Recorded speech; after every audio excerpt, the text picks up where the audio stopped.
Good afternoon, friends. On behalf of Press Information Bureau, I welcome you all to this press conference. It's my privilege and honor to introduce the Honorable Minister for Labour, Employment, Steel and Mines, Shri Narendra Singh Tomar ji, Minister of State Independent Charge for Commerce, Industry, Finance and Corporate Affairs, Srimati Nirmala Sitharaman ji, and Minister of State for Labour, Employment, Steel and Mines, Shri Vishnu Dio Sai ji. I extend all of you a very warm welcome, sir and madam. I also welcome Secretary Labour and Employment, Ms. Gauri Kumar, Secretary DIPP, Shri Amitabh Kant. The press conference will go like this. First, there will be screening of 2 short films on the initiatives of the Ministry of Industry, followed by Labour, and this will be followed by a PowerPoint presentation by the 2 secretaries of the ministries. Thereafter, there will be opening remarks by the Honorable Ministers. Then the forum is open for questions and answers. Please ask the questions one by one. And before asking, please state your name and that of your organization. I also request you to kindly switch off your mobiles or keep them on silent mode. The film may roll now, please. Please switch off the lights.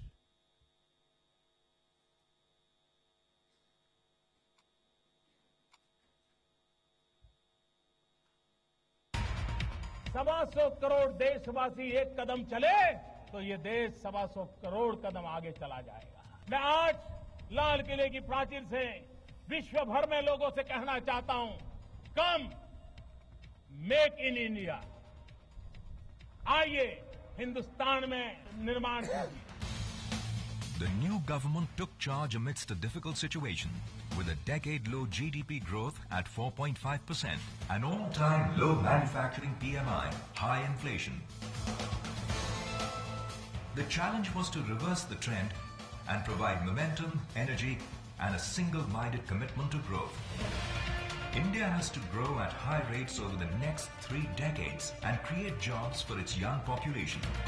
A strong, vigorous, and dynamic manufacturing sector has to be central to India's economic growth. In the last 100 days, measures have been taken to cut down red tape and to lay down the red carpet, diminish human interface, and make the system efficient with technology. Best business practices circulated to all states for replication. Online application process for industrial licensing introduced with 24/7 basis accessibility without human interface through the eBiz platform. A major component of defense products totally delicensed.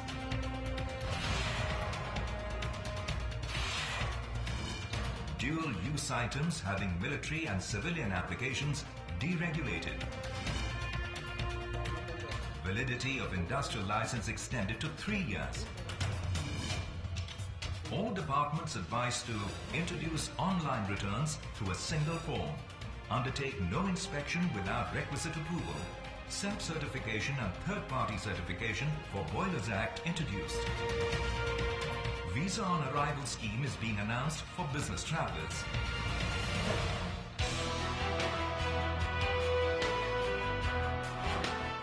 % FDI through automatic route for suburban rail corridors, high-speed trains, dedicated freight lines, locomotives, coaches manufacturing, freight terminal and signalling system. FDI in defense raised from 26 to 49% with modernization and state-of-the-art technology. In case-to-case basis, FDI allowed up to 100%. For foreign portfolio investment in defense, FDI permitted up to 24% through the automatic route. FDI in construction sector is being liberalized with the aim of developing smart cities and providing affordable housing for all.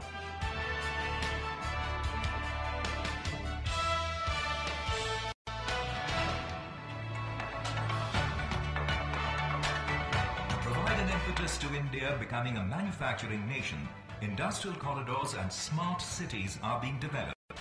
Work on 5 smart cities in Delhi-Mumbai Industrial Corridor has moved towards implementation.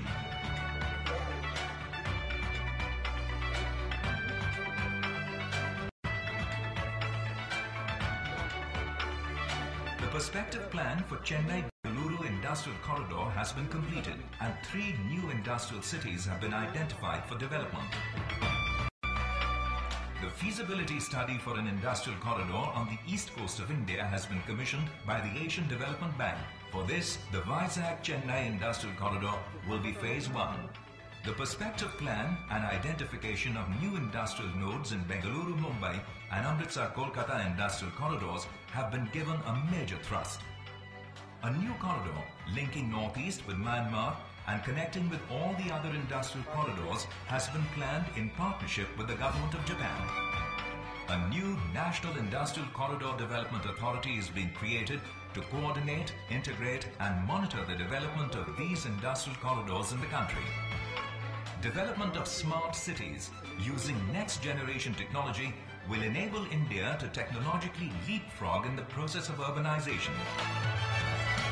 21 new industrial clusters have been approved and developed in the last 100 days with an ecosystem of supply chain responsiveness, lower logistics costs, availability of labor and technology upgradation.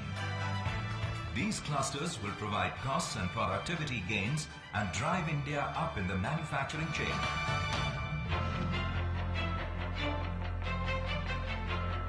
To promote inclusive growth, the government has focused on building a labor-intensive manufacturing sector. The Indian Labour Development Program has emerged as the most successful skill development program in the country. It has provided training to 51,216 youth in the last 100 days and placed 83% of those trained in the leather industry. With a view to nurturing innovation, the government has taken up an initiative to upgrade the administration of intellectual property in the country, comparable to the best IPR offices in the world. All applications and process have been made online, the use of information technology strengthened, and 1,033 posts are being created. FDI inflows have increased 74% in June-July over the same period last year. Performance of industrial sector as measured by growth of Index of Industrial Production, IIP, has improved. Performance of capital goods, which is an indication of revival of positive investment sentiment, has shown sharp improvement. Manufactured exports in July 2014 are showing a positive growth as compared to July 2013. Gross fixed capital formation has jumped to 7% in the first quarter this year as compared to minus 2.8% in the same period last year. GDP growth has jumped to 5.7% in the first quarter this year as compared to 4.7% last year. The new government has set a new direction, given a new momentum for a vibrant and a dynamic manufacturing sector. In the coming months, government will fully tap the competitive strengths of India. 3 Ds, democracy, demography and demand, to create jobs and create a new vibrant India.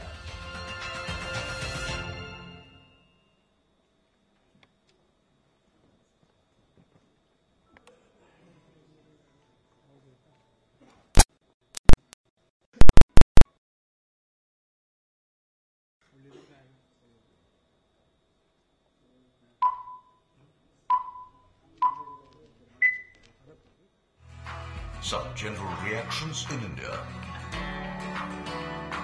अरे government को पता चल गया तो? अरे क्या बताए भैया, अब जितने आदमी दुकान में नहीं है उतनी तो फाइलें बनानी पड़ती है। यार ये हमेशा मेरी ही फैक्ट्री में इंस्पेक्शन होता रहता है। डिग्री तो मिल गई, पर अब जॉब का क्या? रात गई, बात गई, जॉब गई, पीएफ गया, भूल जाओ यार। देवा रे देवा, अभी इसका भी के लिए मेरे को कितना पापड़ बेलने का। Now is the time to prove that the government is not your adversary, but your friend and partner. We have moved to make doing business easy for small businessmen, to provide easy access to schemes for unorganized workers, to assure the organized worker that PF and pension is their right, to enable demand-driven vocational training, and above all, to make things so simple. Ministry of Labour and Employment, Government of India. This is the beginning of a simple revolution. It's easy. Government's move to reform the archaic and the complex labour laws will definitely reduce the compliance burden on the industry, and this is going to be a huge issue, because by promoting simplification and flexibility in labour laws, it will contribute to a conducive environment for doing business, and it will also bring in radical changes in the overall economic scenario in the country. The entrepreneurs running small business units. Once amended, instead of multiple registers, now all you will have to do is maintain only 2 registers and file a single annual return online. Don't be afraid to hire more than 19 workers. The government is soon going to increase this limit to 40 employees for a small business unit. Transformation that industry would like, especially small entrepreneurs, is the ability to comply with the regulatory requirements in a manner where transaction costs and time are the minimal. And that happens best through the E-mode of regulatory compliance. And that is what the ministry is attempting, and it should really transform the business environment. With the launch of our very new Unified Labour Web Portal, we will enable online registration of units, reporting of inspections, electronic submissions of simplified annual returns, redressal of grievances, and much more. Cherry on the top, it's also transparent. Now a randomized and computerized system will select the units for inspection. More accountable inspections with the report uploaded within 72 hours. Say goodbye to Inspector Raj. It's flexible and safe. Freedom for you, working women. Once amended, the Factories Act will allow you to work night shifts too. Your employers will soon ensure adequate safeguards and you will be dropped home safely. The limit of overtime hours for workers too will be enhanced to 100 hours from 50 per quarter. With the personal protective equipment provided by your employer, now you will definitely not be getting exposed to danger even in hazardous jobs. It's new. The employees working in organized sector. Now PF benefits of 4.17 crore contributing employees will stay right with them, seeded to their bank accounts and Aadhaar cards. As we are providing a universal account number, UAN, to all existing and future subscribers of EPFO, the provision of minimum pension of 1,000 rupees per month from September 2014 under EPF will benefit around 28 lakh pensioners. Against the current limit of 6,500 rupees, those of you with monthly wages up to 15,000 rupees will now be eligible for coverage under EPF scheme, providing you benefits of Provident Fund, pension and insurance. Now, the smart is going to be made smarter. The Rashtriya Swasthya Bima Yojana, covering 3.85 crore families, is all set to improve its service delivery, which will encompass a dedicated call center and a robust grievance redressal mechanism, third-party audit and evaluation of scheme, improved IT architecture, wellness check of beneficiaries, centralized empanelment of the insurers. For the first time under RSBY, smart cards will be seeded to their bank accounts and Aadhaar cards and converge 3 social security schemes of the Government of India in 20 pilot districts of the country. Later on, even the state governments will be encouraged to add their schemes on the smart cards. And you, the youth of India, we are moving on war footing to make you vocationally trained and employed. ITI courses have been revamped with involvement of industry-led mentor councils. Soft skills have also been integrated. More than 4,000 trainers have been trained for the latest curriculum through distance learning mode. Flexi MOUs have been signed with the industries and special courses have been designed for industrial needs with high employment potential. The ministry has been very forthcoming and open to change, and that is a real game changer again.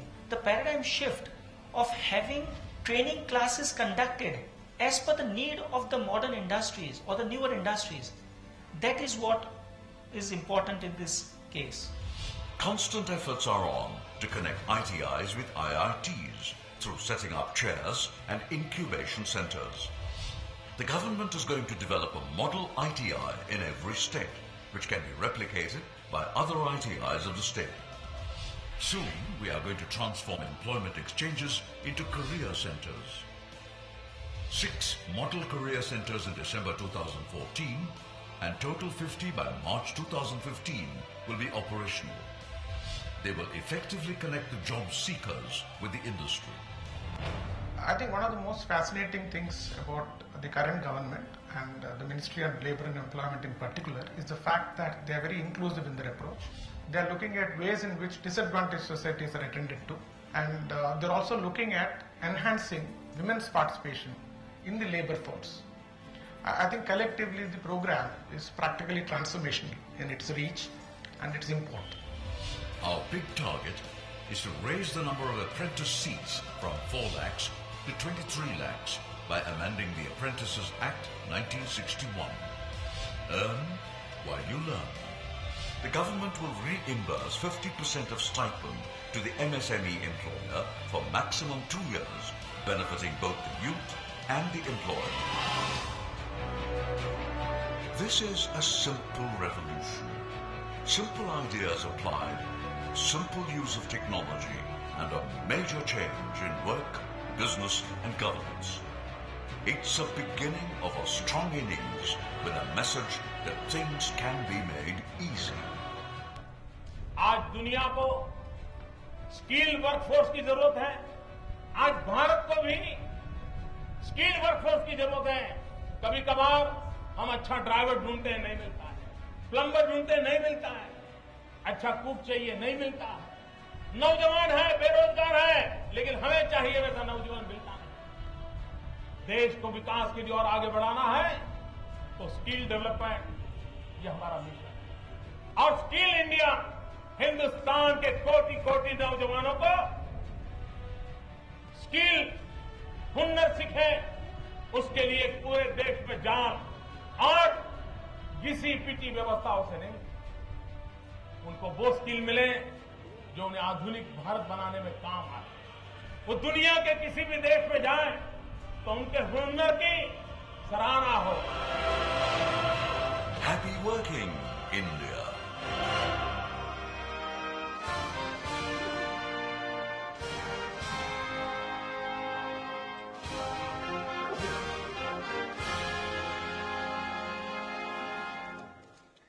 Thank you. I request DIPP Secretary to make the presentation. Honorable Ministers,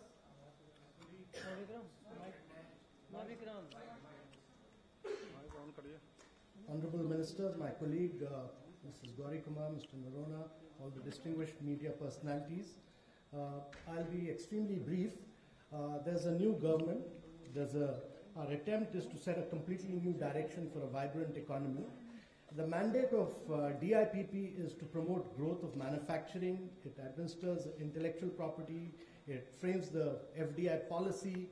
It facilitates development of industry and is responsible. Its responsibility as administrative ministry cuts across several sectors which are listed here.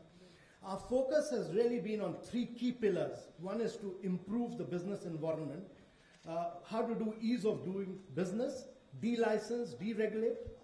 We've also focused very strongly on enabling manufacturing, and thirdly, on opening up a foreign direct investment in some of the key sectors. The key measures that we've taken is to introduce complete 24/7 bases online system for industrial licensing so that there's no human intervention. The validity of industrial license has been extended. We did a case study. We commissioned KPMG to do a complete case study, which was then vetted by Accenture and was sent to all state governments, that what are the best practices so that the states could replicate. We've asked all the states to introduce self-certification and third-party certification under the Boilers Act. A huge amount of deregulation and delicensing of defense product lists took place. Almost 55% of the items were taken out of the licensing process. All dual-use items having military as well as civil applications have been deregulated, and all the services of central governments are being integrated under a single window EBIS platform, which will be finalized by, this process is on, and by 31st December, you can make payment at one place for the central government, the state government, the municipalities, and it will get a portion with one single form. In addition to this, we've asked all the states and central government to put all forms in one form, all registers in just one or two registers, no inspection without head of departments, and introduce self-certification. And many states have actually moved forward because we feel that this revolution starting from the center must really spread down to the states, and there should be a hub and spoke policy. So many states, and Odisha recently had a national workshop on this, many states have moved forward. To enable manufacturing, we've pushed forward 5 new smart cities in the Delhi-Mumbai corridor. In the Chennai-Bangalore corridor, we've almost finalized the 3 nodes with the state governments, Krishnapatnam, Puneri, and Tumkur in Karnataka. We move forward with the Bangalore-Mumbai corridor, and during this Japan visit of the Honorable Prime Minister, we finalized with the government of Japan the Northeast corridor, which will link up the entire Northeast to Myanmar and other industrial corridors of India, and the Chennai-Vizag corridor and the Amritsar-Calcutta corridor have also moved forward. To provide a huge impetus to manufacturing, we focused on 21 new industrial clusters with a focus on recycled water through zero liquid discharge system and central effluent treatment plant, so that there is the movement forward on industries along with environment sustainability. We've given approval to 17 new NMIZs which have moved forward. We've focused on a huge amount on intellectual property. We've tried to create a completely unique intellectual property regime. We've tried to upgrade its IT facilities. Everything is online there today. And the National Institute of Design, and this was the first bill to be passed in both houses of the Parliament during this last session. We've given NID the status. The Honorable Minister steered this as an institute of national importance. 4 new NIDs are being developed. We're skilling the youth, and in the leather sector, which has emerged as the finest skill development sector today, we've given imparted training to about almost 51,216 youth. We're starting 2 new branches of footwear at Banur and Ankleshwar in Gujarat. We've opened up, very strongly opened up, and today India, we can proudly say, is one of the rare countries which has a very, very liberal FDI regime. We've opened up 100%, which was unimaginable earlier, 100% FDI under automatic route and railway sector. We've moved, in addition to deregulating 55% of the license sector, we've opened up the FDI in defense from 26 to 49%. We are further liberalizing the construction sector in a very, very radical way. And we've worked very closely with the Labour Ministry. And all these collective efforts today of this government have started showing results. GDP growth, if you look at it, GDP growth has improved to 5.7%. Industrial growth has spiked up. The manufacturing growth has spiked up. All these have moved forward. The FDI inflows, if you look at June 2013 to June 2014, it's showing a 33% increase. If you look at June-July of 2014, as compared to last year, same period, it's showing a 75% increase.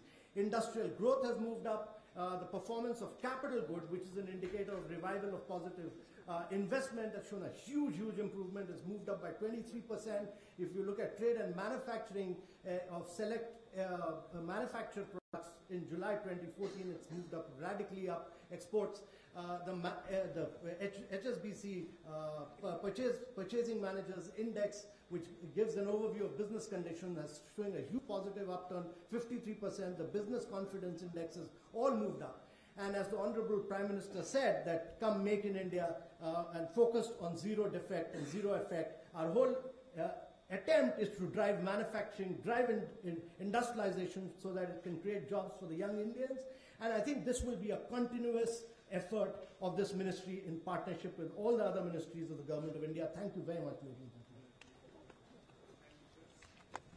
I now request Secretary Labour and Employment to make a presentation.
Honorable Ministers, my colleague Mr. Amitabh Kant, Mr. Nirmala, eminent media members and friends. My presentation will cover three thematic areas. Broadly, ease of doing business. One of the most critical things, everybody recognizes that one of the biggest impediments to employment and growth has been multiplicity of laws, complexity in its compliance, and inefficient enforcement. So that's one of the areas that we'll be dealing with. The second is social security, which we are charged with. And the third is employment and vocational training. And my colleague highlighted the importance of relevant skilling and training. This ministry, in order to carry forward the vision which was just outlined by my colleague, we are attempting a technological response to the challenge that we have in terms of ease of compliance in enforcement of labor regulations. And we are making a beginning with 4 organizations in the central sector with 16 acts.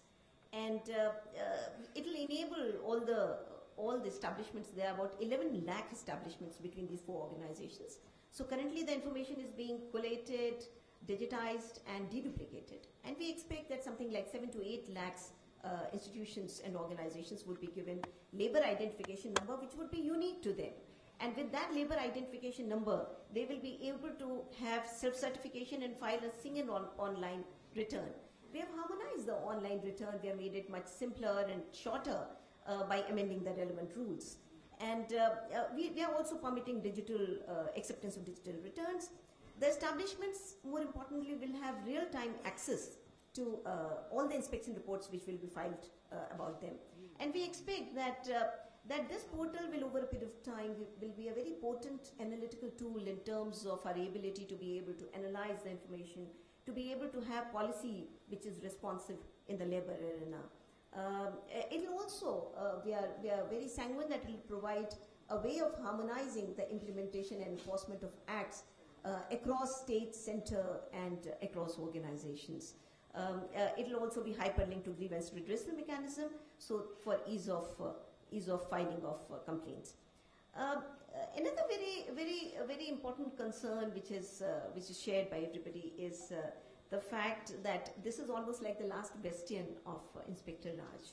And how do we while we may raise the thresholds, we would still have to live with inspections, and how do we have an accountable, transparent, efficient regime of inspections? And this labor inspection scheme actually is an attempt in that direction. It will enable the field supervisory officer to have computer picked, since we'll have all these organizations would be on the portal, so it will be linked to the portal, and there would be a random picking of the units to be inspected by the field supervisory officer. And furthermore, it will be necessary for all the inspecting officers to upload their reports within 72 hours to 120 hours, depending on if they are remote, then up to 120 hours. And for complaints, we have said that every organization will have a central analysis and intelligence unit, which will provide data and evidence-based inputs on inspections. So we believe that this will bring in the much required transparency, equity and fairness in the system. Social security for organized workers, we have two organizations, EPFO and the ESIC, and EPFO plays a very critical role because it deals with savings under Provident Fund, it deals with pension, it deals with life insurance under the EDLI scheme. The monthly wage for being eligible to contribute to EPFO currently is 6,500, which with effect from 1st of September has been raised to 15,000, and it will add about 50 lakh more new subscribers to the EPFO. For the first time actually in the history of EPFO, a minimum pension of rupees, the whole concept of minimum pension has been introduced with effect from 1st of September, and 1,000 rupees. Today there were subscribers who were drawing 100 rupees of pension, etc. So the minimum pension of 1,000 rupees, and it will help about 28 lakh existing pensioners. Another very critical weakness of EPFO was that the entire transaction between the subscriber and the EPFO was routed through the employer, and it led to delays and it led to inefficiency in the system. The universal account number of all its account holders who are running into 4.17 will now also be seeded with a bank account number and Aadhaar number. And for this, we are facilitating the establishments to have simultaneously camps when they seed the information about the individual subscribers, because the information was not even available centrally today. So by having a central database of information and seeding it with Aadhaar and opening Jan Dhan accounts wherever it's required, so that's also being facilitated. In that process, we expect to have a complete database of all the subscribers to the EPFO. Over a period of time, this has the potential of becoming a sort of a single window opening for social security to all the organized workers. This particularly would be very relevant for contractual workers, for construction workers, for others who are very mobile, because they'll be able to carry their account number with them.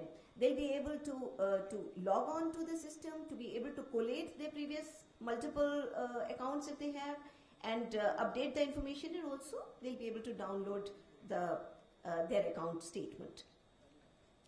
With 93% of our workers in the unorganized sector, it has been a matter of great concern how to reach social security to them in an effective manner, and we have been working at revamping RSBY in very detailed consultation with the state governments, because ultimately these schemes are implemented at the state level, and we have, with effect from 1st of June, we have revamped the scheme to improve the efficiency and transparency in service delivery of the scheme, which is currently running for 3.85 crore families in 13 categories of unorganized workers across 26 states and union territories.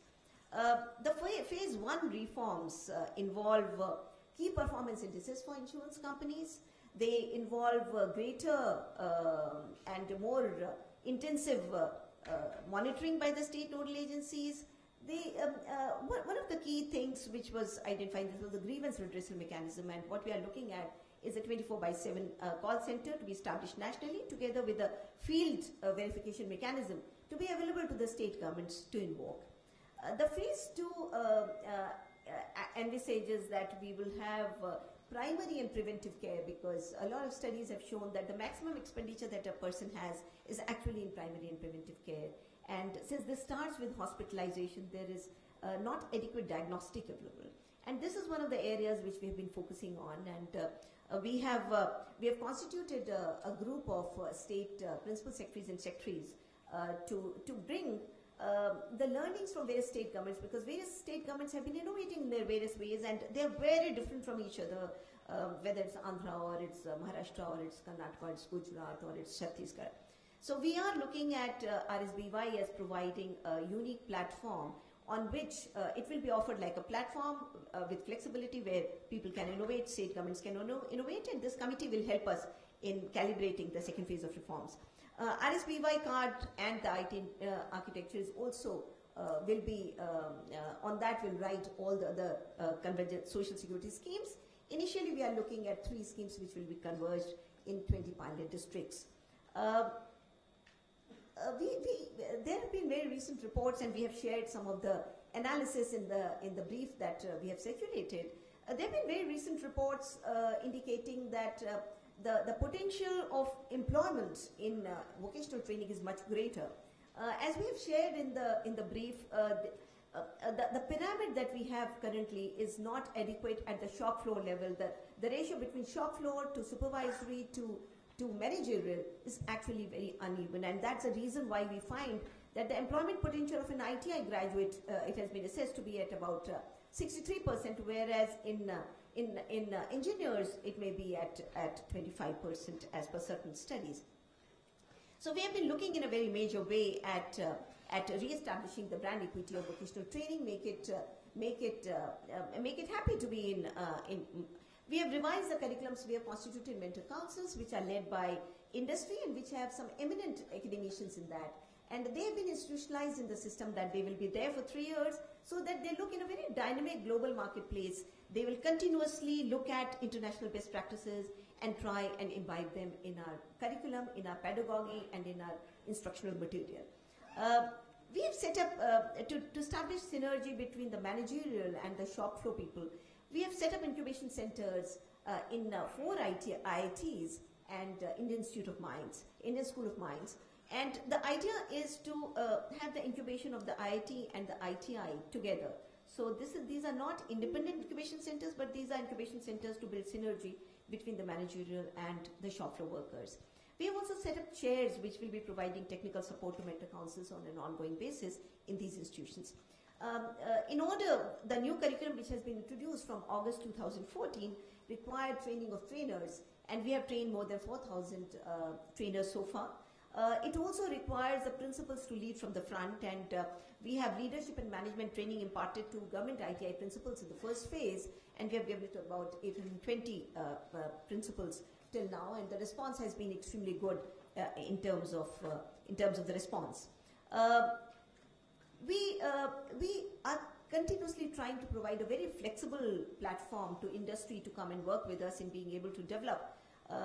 My colleague had just presented that the requirement of the industry is so dynamic, and we are not able to sometimes keep pace with it, and it has been very often been expressed as a concern. We have come up with a framework of flexible MOUs with industry. We have signed up with some industry leaders in e-commerce, and e-commerce, I think there have been some, it has been a highly, is a sunrise industry. We have signed up in e-commerce, we have signed up in apparel and textiles, etc. And we are very hopeful that these will lead. We also have signed up with an industrial house for providing diversity at workplace, because in the economy, and this has repeatedly been said, that we need to have greater participation, labor force participation by women, who constitute 50%, but whose numbers in labor force are declining and have been an area of major concern. We are also developing model ITIs. The Honorable Minister had a meeting with all the state labor ministers, and we have shared the concepts of model ITI, and we are hoping that it will be set up very soon. The mentor councils I mentioned have been set up. Apprentices we see as an area of very high growth, and that we have not even touched any part of apprentices. So we are looking at apprentices as a very big way of making students industry ready. So we are, and particularly in the context of entrepreneurship, we are looking at MSMEs as providing us the leadership. So we have a couple of proposals for MSMEs to be supported for engaging apprentices. Apprentices Act amendments, Factories Act amendments, and labor filing of returns. These 3 Acts amendments are already in the Parliament, and I would not therefore go into details. We also have a lot of infrastructure available in urban ITIs, and urban ITIs, particularly in the context of what was mentioned by my colleague Mr. Kant, with 10.5% of the workers in construction sector and the number growing by leaps with the ambitious goal of having a house for all by 2022, we need to do much more for construction workers. And as I have presented in the brief that we have circulated, only 10% of the total workforce currently has some certificate. That means 90% are outside certification, and therefore their mobility, their skill levels, and their self-image is low. We are starting a national framework for recognition of prior learning, starting with construction workers, because that we believe is an area which has been long neglected. We are also intending to utilize the urban ITIs for training of workforce of the industry and providing it to them in a very flexible mode. Industry cluster, career center, and ITI collaboration is something that we are very sanguine about, and career center being in the middle and being the bridge between demand and supply is something that is being looked at. And the career centers would be assessing skill requirements local, regional, national, international level. They will be providing counseling on the one side to youth from rural, semi-urban areas as well as disadvantaged sections. And there would also be a single point contact for industry. And we expect this to be done in a very value-add mode rather than in a regulatory mode. And we believe that the portal that we are coming up would actually provide change. A lot of people a lot of students from not so affluent families and from rural areas sometimes are not able to find a placement only because they don't have that last mile employability. And we are coming up with a module for last mile employability for these people so that their employment prospects improve. Thank you. Thank you, Madam. Now I request the Honorable Minister for Labour and Employment to make his opening remarks.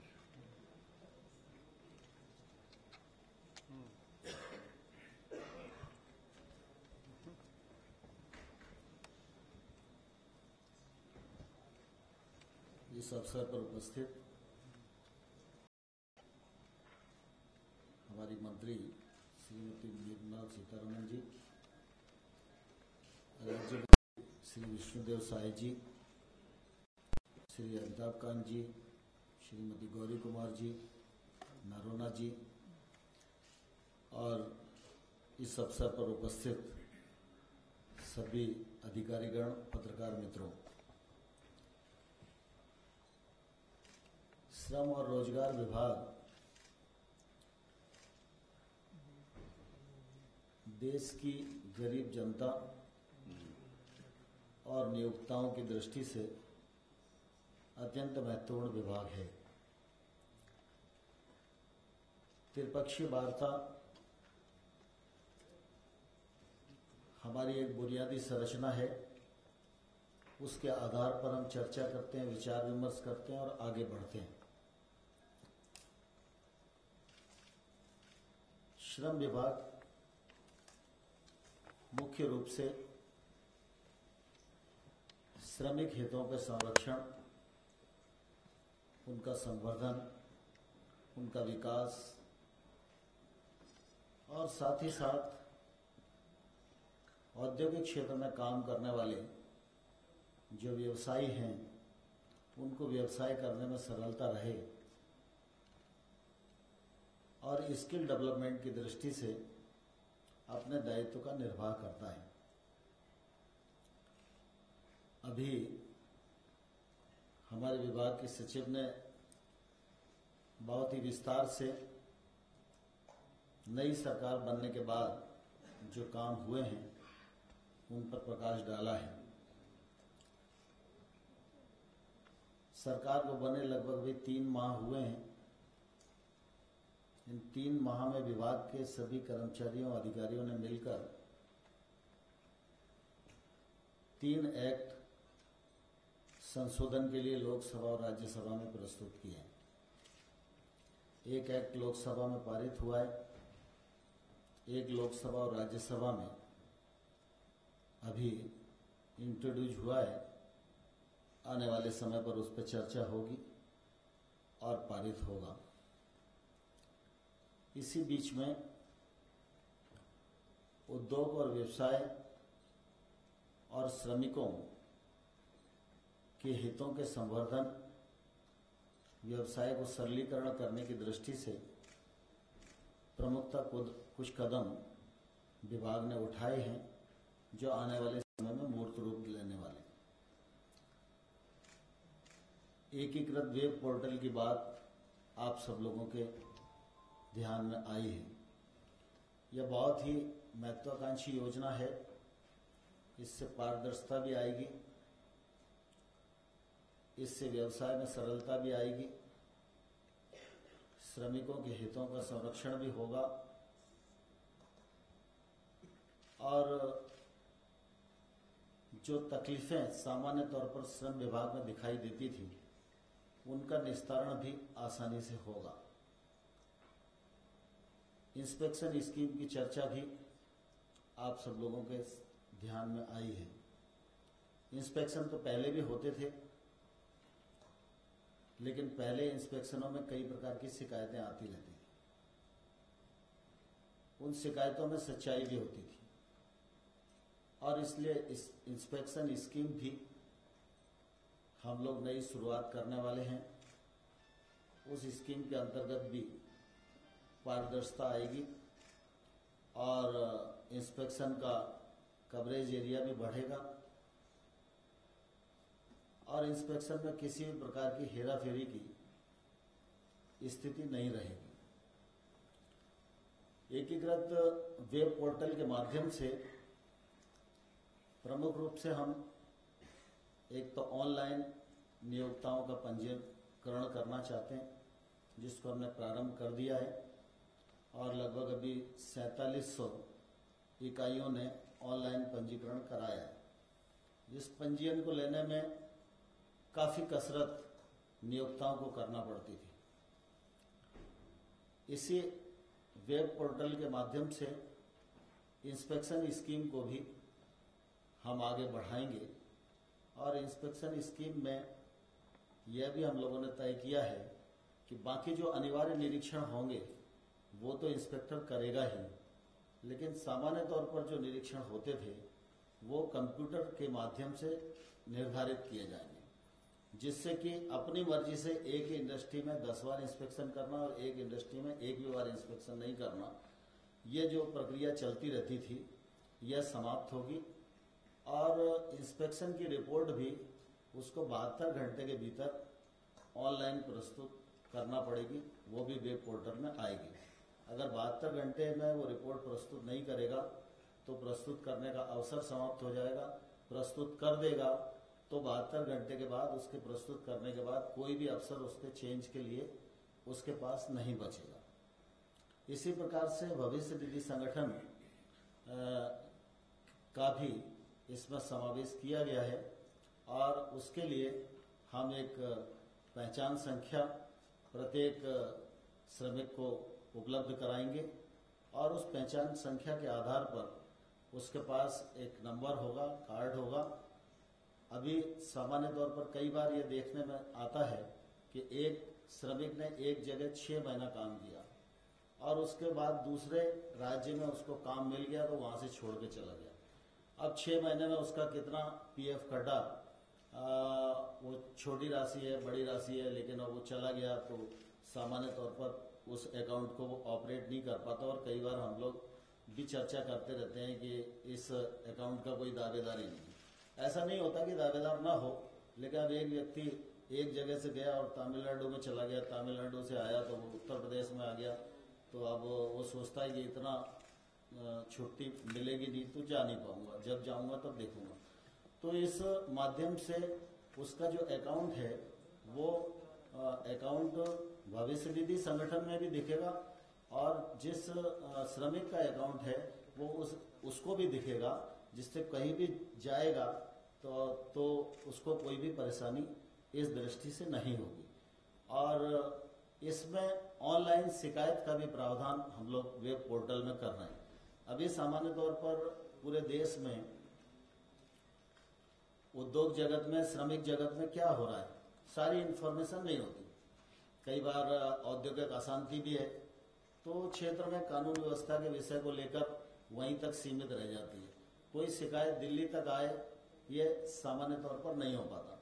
लेकिन इससे online शिकायत भी आएगी, तो शिकायत के आधार पर केंद्र सरकार इस वेब पोर्टल के माध्यम से इन शिकायतों का विश्लेषण कर सकती है कि अमुक राज्य में, अमुक क्षेत्र में इस प्रकार की शिकायतें ज्यादा आ रही हैं, तो इन शिकायत का क्या कारण है?